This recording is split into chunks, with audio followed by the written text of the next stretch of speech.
आसमान में बिजलियां चमक रही है और तूफान के साथ तेज बारिश भी हो रही है। ऐसे वक्त में इलाके के अधिकतर पक्षी अपने अपने घोंसलों में छिपकर तूफान और बारिश के रुकने का इंतजार कर रहे हैं। अगर तूफान कम नहीं हुआ ना तो ये घोंसलों में रहने वाले पक्षी अपने घोंसलों में ही दम तोड़ देंगे।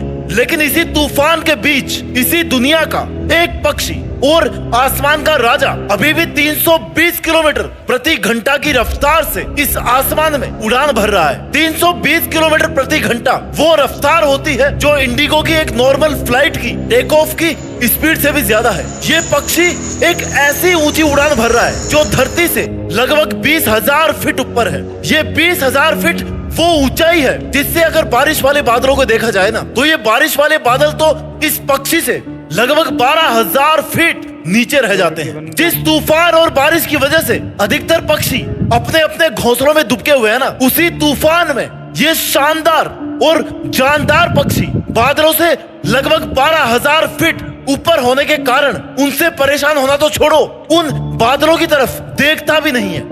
बाज यानी कि ईगल सिर्फ एक पक्षी नहीं है बल्कि एक प्रतीक है उन लोगों का जो अपने सपनों के लिए लड़ते हैं। चाहे दुनिया उन्हें कितनी भी कठिनाइयों में डालने की कोशिश करे, लेकिन तब भी ये लड़ते रहते हैं। इस स्पीच में, इस मोटिवेशनल वीडियो में मैं तुम्हें सिखाना चाहूंगा, मैं तुम्हें बताना चाहूंगा कि कौन सी क्वालिटीज और हैबिट्स हमें एक बाज से सीखना चाहिए।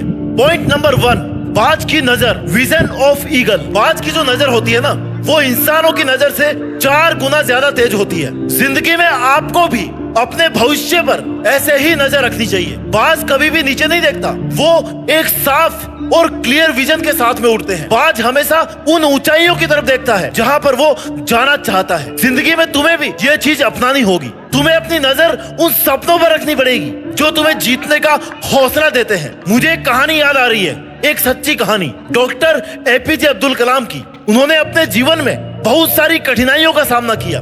उनके पास कभी भी बहुत ज्यादा पैसा नहीं था, पर उन्होंने अपने सपनों को कभी नहीं भूलने दिया। उन्होंने पढ़ाई की, मेहनत करी और अपने सपनों को हकीकत में बदलने के लिए पूरी जी जान लगा दी। आखिर में उन्होंने भारत के सबसे बड़े साइंटिस्ट बनकर के देश की सेवा करी और इससे भी ऊपर वो देश के राष्ट्रपति बने। उन्होंने सबको दिखाया कि अगर आपके सपनों में विजन होना तो आप कुछ भी कर सकते हैं। पॉइंट नंबर 2, आदत नंबर 2 जो आपको एक बात से सीखना चाहिए, फोकस। एक ईगल, एक बात सिर्फ उन चीजों पर ध्यान देता है जो उसकी उड़ान के लिए जरूरी होता है। जैसे ही वो उड़ता है ना तो भले उसके सामने कितने ही दुश्मन उस पर नजर रख रहे हो, पर बाज कभी भी उन पर फोकस नहीं करता। उसकी नजर हमेशा आसमान की उन ऊंचाइयों पर होती है जहां पर वो पहुंचना चाहता है। तुम्हें भी अपने सपनों के लिए ऐसे ही फोकस बनाना पड़ेगा। हर एक व्यक्ति अपने जीवन में कुछ ना कुछ डिस्ट्रैक्शंस का सामना करता है, लेकिन उन डिस्ट्रैक्शन से उस इंसान को कभी भी नहीं डरना चाहिए। उसको अपना फोकस हमेशा अपनी मेहनत और अपने टारगेट पर लगाना चाहिए। गुण नंबर 3 जो हमें एक बात से सीखना है वो है करेज, हिम्मत। दोस्तों, बाज की खासियत होती